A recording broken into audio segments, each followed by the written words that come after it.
Hi, welcome back if you're returning. Today is a day. I meant to have this video up 2 weeks ago, but obviously that didn't happen, so here we are. If it hadn't been obvious from the myriad of content in the last couple months, as well as just kind of peppered in the background for the last 2 years, I'm a bit of a Dungeons and Dragons nerd. D&D has become like my life, and I know in the last 3 videos you've heard me talk nonstop about Critical Role, but when I'm not talking about Critical Role, I am talking about Dungeons and Dragons and thinking about Dungeons and Dragons. It has become one of the most enriching experiences I've had in a long time, and pretty much the only thing that has kept me from going completely insane. My favorite part of Dungeons and Dragons is character creation. I have a bit more of an emotional connection to my characters, and each and every one of them is like my baby and special to me and like a little bit of a piece of me. And I wanted to celebrate a few of my favorite characters. An excellent tool in character creation that has come about recently has been Hero Forge. Hero Forge is a website where you can basically create your own character's minifigure online, and then if you want to have it printed, you can either pay the company to print it for you, or you can download it and have the STL file sent to you and you can print it yourself. We just got a resin printer, and I have been obsessed with it. I knew that when we got the resin printer, one of the first things that I was going to do was print out all of my D&D characters so that I could have them and look at them and hold them and cradle them and be like, I love you, babies, mwah, mwah, mwah. Which is a very real thing that I do. If you've been around recently, you have heard me talk about how I want to spend this year focusing on learning how to paint better and painting in many different forms. And one of the things I really want to learn how to do is paint minifigures. This is a very specialized talent, and I am nowhere near any kind of actually being able to do this. I'm very beginner. I am a very beginner painter at best. So I was not up for the task of going into minis right away. So we will be painting biggies, I suppose. I am assuming that you are not coming here for painting advice. And if you are, please go somewhere else. I recommend Black Magic Craft, north of the border, Studson Studios. These are the people that I've learned from. Don't come here for that advice. So instead of me badly explaining to you how I'm painting things and then getting bored and trailing off midway through my voiceover, I'm just gonna talk to you about my characters instead and tell y'all some stories. I love storytelling more than anything. Every piece of art that I make, I strive to tell some kind of story with. And Dungeons and Dragons is this amazing experience where you get to collaboratively tell a story with other people, and you're telling it as it happens. And it's just such a really cool experience of me and these other weirdos are gonna sit down together, and then we're going to tell a story together, and nobody knows what's gonna happen. The DM kinda knows what's gonna happen, but nobody actually knows. The first character up on the docket is a lovely wood elf named Wisteria. Wisteria was the second character I ever created or played for a D&D campaign, and my first really long-term character. I decided to go for a fighter class because after playing a wizard for a few months, I still didn't know how spells worked. I was a bad wizard, guys. Don't make your first character a spellcaster if you don't understand how the game mechanics work. She is a tall, beautiful wood elf who wears pink leather armor and purple boots, and her whip that she uses is hot pink, and her short sword is tinted pink because everything Wisteria touches turns pink. In my original description of Wisteria, her hair and skin were not in fact pink, but the DM decided that if I was going to do this, then she was going to make it even harder on me. So Wisteria became entirely pink, and everything that she touched turned pink, and thank God I wasn't playing a rogue because that would have been really bad. When I created Wisteria, I described her to everybody as a combination of Snow White and Miss Piggy, meaning she is sweet and she talks like a Disney princess, and she loves nature, and she will kick your butt if you are rude. Wisteria is my high-pitched Disney princess voice. She had little birds that followed her everywhere. They couldn't talk to her, she couldn't talk to them, but they just liked her so much because she was just so pretty and sparkly and sweet. This voice gives me a headache if I do it for too long. Yeah, that happened. I played Wisteria in the campaign Horde of the Dragon Queen, and my background story for her was that she was actually raised as a dragon cultist and then escaped. And then a TPK happened, and I went back to playing a wizard who didn't know how to be a wizard. I gave Wisteria all of her pinks and her little birds, and RIP. She will live on in my memory forever. I miss her. She was annoying to play. Honestly, I created her to see how long it would take my DM to kill her off out of irritation, but my DM actually loved her and let me get away with a lot of ridiculous nonsense because of it. It was fun.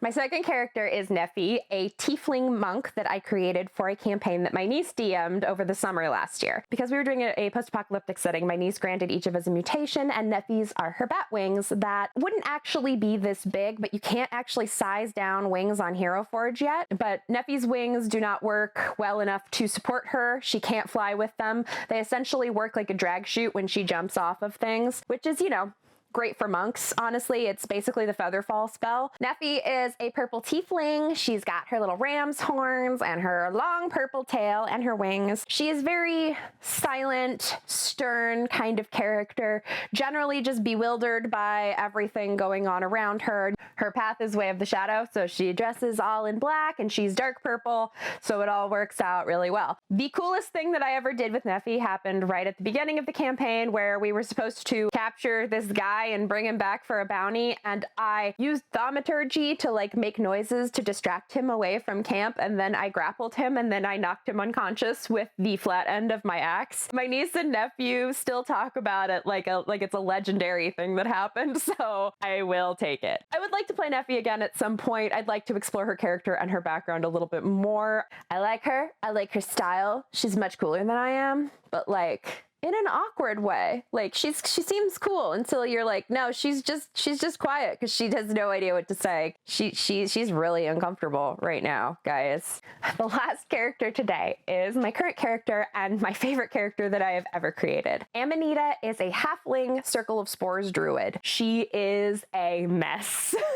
She is a level 14 druid who has also taken on one level of warlock because I wanted to, honestly. I just wanted to be able to say Eldritch Blast at some point. That's really the only reason why I desperately wanted to be a warlock. At this point, Amanita's body is more mushroom spore than person, and she looks it. She is ghostly pale to the point where you can see her veins through her skin. I like to describe her as looking like a Victorian porcelain doll that somebody smashed and then glued back together. The other reason you can see her veins through her skin is because she is a poisoner. Not only does she like cultivating mushrooms, but she eats them too, in all forms that they take, whether they be food, poison, or restricted substances. Her blood is more poison than blood at this point and is black underneath her skin. When you play a Circle of Spores druid, you have this power called a symbiotic entity, where basically you bring up this fungal symbiote in your body and it gives you extra hit points. And when Amanita's symbiotic entity comes up, she leaks black ichor from her eyes, nose, mouth, and ears, and her already very large, always dilated eyes turn completely black, which is how I have painted her here. She is not a mentally healthy person, but she is very loving. She has made a lot of bad choices to get where she is in this story, but she's trying to make up for them. And she is just like this little fungal ball of sunshine who is just determined to befriend everybody she meets. I love her so much. It's really fun to go through a character who talks like this and is always like, yeah, let's be nice to everybody, who then does 11d8 necrotic damage with her blight spell when somebody pisses her off. She's very happy and cheerful, but she also likes to liquefy people who piss her off. Every week that I get to play her just fills me with so much joy because she is crazy.